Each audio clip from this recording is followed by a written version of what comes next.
Halo semuanya, Assalamualaikum warahmatullahi wabarakatuh. Selamat pagi Bapak dosen dan teman-teman sekalian. Perkenalkan, nama saya Alisha Rizky Maulida. Dan saya Neva Pratiwi, Kami dari Prodi S1 Akuntansi Fakultas Ekonomi dan Bisnis. Universitas Mataram. Pada kesempatan ini, kami akan mempresentasikan makalah yang berjudul Sejarah Lahirnya Pancasila dan Tantangan Nilai-Nilai Pancasila dari Masa ke Masa. Adapun tujuan dari pembahasan ini adalah untuk memahami sejarah lahirnya Pancasila, nilai-nilai yang terkandung di dalamnya, perkembangan penerapan Pancasila dari masa ke masa, serta berbagai tantangan yang dihadapi dalam implementasinya. Baik, untuk memulai pembahasan, kami akan menjelaskan terlebih dahulu latar belakang yang mendasari penyusunan makalah ini. Pancasila merupakan dasar negara sekaligus ideologi bangsa Indonesia yang menjadi pedoman dalam kehidupan bermasyarakat, berbangsa, dan bernegara. Nilai-nilai Pancasila bukan muncul secara tiba-tiba, melainkan berasal dari nilai-nilai luhur yang telah hidup dan berkembang dalam masyarakat Indonesia sejak lama. Meskipun Pancasila telah menjadi dasar negara sejak tahun 1945, implementasinya selalu menghadapi tantangan yang berbeda pada setiap era, mulai dari masa Orde Lama, Orde Baru, Reformasi, hingga era digital saat ini. Oleh karena itu, penting bagi kita untuk memahami sejarah lahirnya Pancasila dan bagaimana nilai-nilainya tetap relevan dalam menghadapi berbagai perubahan zaman. Setelah memahami latar belakang, pentingnya Pancasila bagi bangsa Indonesia, selanjutnya kita akan membahas bagaimana proses lahirnya Pancasila sebagai dasar negara Indonesia. Lahirnya Pancasila tidak dapat dipisahkan dari kondisi Indonesia pada masa pendudukan Jepang tahun 1942 hingga 1945. Pada masa ini, rakyat Indonesia mengalami berbagai penderitaan seperti kerja paksa dan romusha, eksploitasi sumber daya alam, serta berbagai pembatasan kebebasan masyarakat. Banyak rakyat yang dipaksa bekerja membangun jalan, rel kereta api, hingga fasilitas militer Jepang dengan kondisi yang sangat memprihatinkan. Namun ketika posisi Jepang mulai terdesak dalam Perang Dunia Kedua, Jepang berusaha menarik simpati rakyat Indonesia dengan menjanjikan kemerdekaan. Sebagai bentuk persiapan kemerdekaan, Jepang membentuk BPUPKI pada tanggal 29 April 1945 yang bertugas mempersiapkan dasar dan konstitusi negara Indonesia merdeka. Melalui badan inilah para tokoh bangsa mulai merumuskan dasar negara Indonesia. Sidang pertama BPUPKI dilaksanakan pada tanggal 29 Mei sampai 1 Juni 1945. Dalam sidang tersebut muncul berbagai gagasan mengenai dasar negara Indonesia. Muhammad Yamin mengusulkan 5 asas, yaitu pri kebangsaan, pri kemanusiaan, pri ketuhanan, pri kerakyatan, dan kesejahteraan rakyat. Kemudian pada tanggal 31 Mei 1945, Supomo mengemukakan konsep negara integralistik yang menekankan persatuan, semangat kekeluargaan, dan juga gotong royong. Pemikiran kedua tokoh tersebut menjadi landasan penting dalam perumusan dasar negara Indonesia. Puncak sidang BPUPKI terjadi pada tanggal 1 Juni 1945 ketika Insinyur Soekarno menyampaikan pidatonya mengenai dasar negara. Dalam pidato tersebut, beliau memperkenalkan 5 prinsip yang kemudian dikenal sebagai Pancasila. Kelima prinsip tersebut adalah kebangsaan Indonesia, internasionalisme atau pri kemanusiaan, mufakat atau demokrasi, kesejahteraan sosial, dan ketuhanan yang berkebudayaan. Dari pidato inilah istilah Pancasila pertama kali diperkenalkan kepada bangsa Indonesia. Bahkan Soekarno menyatakan bahwa kelima sila tersebut dapat diperas menjadi satu nilai utama, yaitu gotong royong. Setelah sidang BPUPKI, dibentuk Panitia 9 yang menghasilkan Piagam Jakarta pada tanggal 22 Juni 1945. Piagam Jakarta menjadi rumusan awal dasar negara Indonesia. Kemudian pada tanggal 18 Agustus 1945 melalui sidang PPKI, rumusan sila pertama disempurnakan menjadi ketuhanan yang Maha Esa.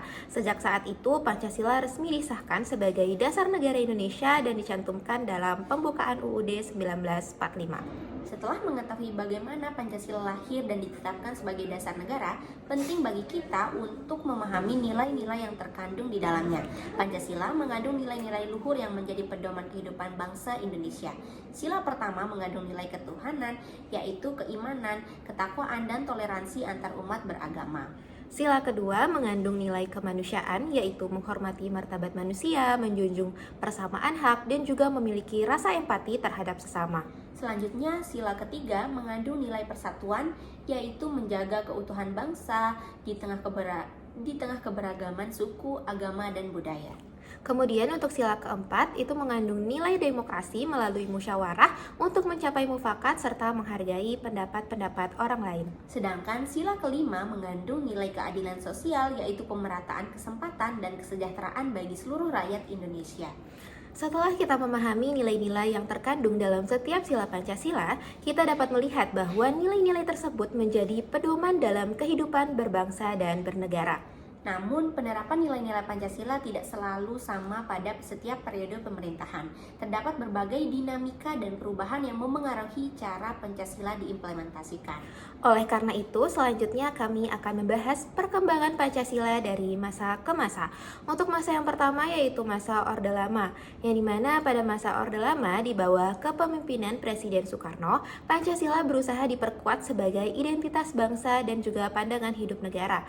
Namun dalam perkembangannya muncul konsep demokrasi terpimpin yang menyebabkan kekuasaan semakin terpusat pada presiden. Pancasila tetap menjadi dasar negara, tetapi implementasinya sangat dipengaruhi oleh dinamika politik saat itu. Selanjutnya pada masa Orde Baru. Pada masa Orde Baru ini, di bawah Presiden Soeharto, pemerintahan menyatakan komitmen untuk melaksanakan Pancasila dan UUD 1945 secara murni dan konsekuen.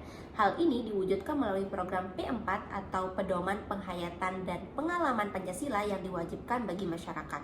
Namun dalam praktiknya, Pancasila sering dijadikan alat legitimasi kekuasaan pemerintahan. Kemudian adalah masa reformasi. Setelah tahun 1998, Indonesia memasuki era reformasi yang ditandai dengan demokratisasi dan juga keterbukaan politik. Pancasila tetap dipertahankan sebagai dasar negara, namun mulai ditafsirkan kembali agar mampu menjawab tantangan zaman yang semakin kompleks. Nah, selanjutnya pada era saat ini atau yang kita kenal dengan era digital, saat ini Indonesia berada pada era digital yang ditandai oleh perkembangan teknologi informasi yang sangat pesat. Oleh karena itu, nilai-nilai Pancasila perlu terus diaktualisasikan agar masyarakat mampu menggunakan teknologi secara bijaksana, bertanggung jawab, dan sesuai dengan nilai-nilai kebangsaan. Berdasarkan penjelasan sebelumnya, dapat diketahui bahwa Pancasila terus berkembang dan menyesuaikan diri dengan kondisi masyarakat pada setiap zaman. Namun dalam proses perkembangannya tersebut, Pancasila juga menghadapi berbagai tantangan yang berbeda pada setiap eranya. Oleh karena itu, selanjutnya bagaimana sih tantangan nilai-nilai Pancasila dari masa Orde Lama hingga era digital saat ini? Nah, mari kita mulai bahas dari masa Orde Lama. Pada masa Orde Lama, tantangan utama terhadap Pancasila berasal dari berbagai pemberontakan dan juga konflik ideologi.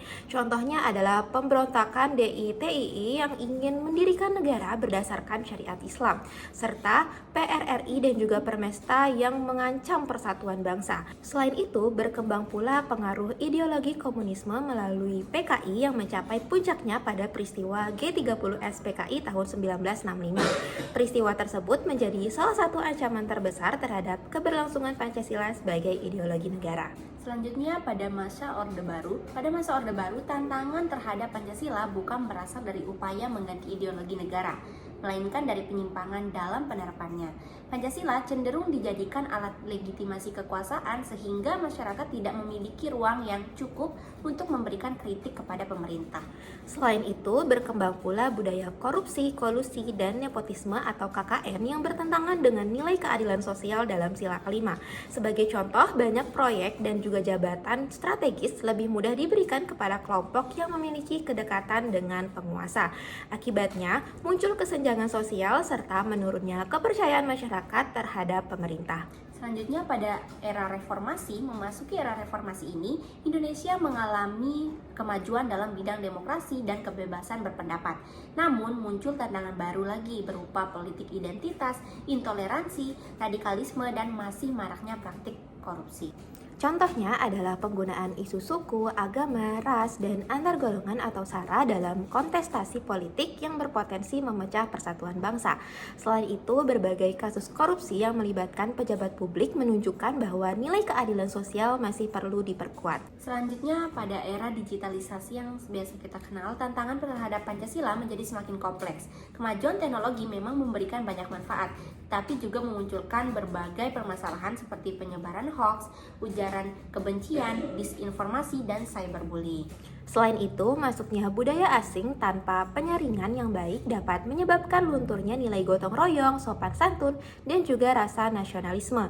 Oleh karena itu, masyarakat perlu memiliki literasi digital yang baik agar tetap mampu menerapkan nilai-nilai Pancasila dalam kehidupan sehari-hari. Nah, dari berbagai tantangan yang telah dijelaskan, terlihat bahwa implementasi nilai-nilai Pancasila masih menghadapi berbagai hambatan hingga saat ini. Nah, hal tersebut menunjukkan bahwa menjaga eksistensi Pancasila bukan hanya menjadi tanggung jawab pemerintah, tetapi juga seluruh masyarakat Indonesia. Berkaitan dengan hal tersebut, selanjutnya kami akan menyampaikan refleksi kritis mengenai relevansi dan juga implementasi Pancasila di era modern. Nah, menurut kelompok kami, tantangan terbesar Pancasila saat ini bukanlah upaya mengganti Pancasila sebagai dasar negara. Justru tantangan terbesarnya adalah bagaimana penerapan dari nilai-nilai Pancasila ini secara nyata dalam kehidupan sehari-hari. Nah, sebagai contohnya, hampir seluruh masyarakat Indonesia mengakui Pancasila sebagai dasar negara. Namun, pada kenyataannya, masyarakat masih ditemukan praktik korupsi, intoleransi, penyebaran hoax, dan berbagai tindakan yang bertentangan dengan nilai-nilai Pancasila.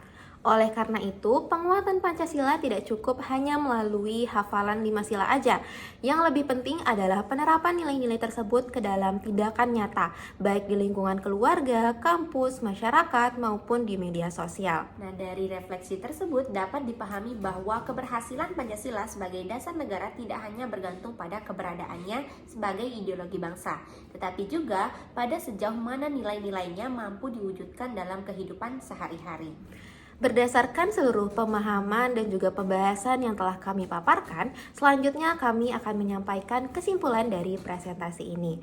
Berdasarkan pembahasan yang telah kami sampaikan, dapat disimpulkan bahwa Pancasila lahir melalui proses sejarah yang panjang dan juga merupakan hasil pemikiran serta kompromi para pendiri bangsa. Nah, selain menjadi dasar negara, Pancasila juga mengandung nilai ketuhanan, kemanusiaan, persatuan, kerakyatan, dan keadilan sosial yang menjadi pedoman dalam kehidupan berbangsa dan bernegara. Dalam perjalanannya, implementasi Pancasila mengalami berbagai perkembangan sekaligus menghadapi tantangan yang berbeda pada setiap era, mulai dari Orde Lama, Orde Baru, Reformasi, hingga era digital saat ini. Nah, meskipun demikian, Pancasila tetap relevan dan memiliki peran penting sebagai pedoman dalam menjaga persatuan bangsa serta menghadapi berbagai perubahan zaman. Nah, demikian pemaparan yang dapat kami sampaikan mengenai sejarah lahirnya Pancasila dan tantangan nilai-nilai Pancasila dari masa ke masa. Kami berharap presentasi ini dapat menambah pemahaman kita mengenai pentingnya menjaga dan mengamalkan nilai-nilai Pancasila dalam kehidupan sehari-hari. Terima kasih atas perhatian Bapak dosen dan teman-teman sekalian. Mohon maaf apabila terdapat kekurangan dalam penyampaian maupun isi presentasi kami. Wassalamualaikum warahmatullahi wabarakatuh.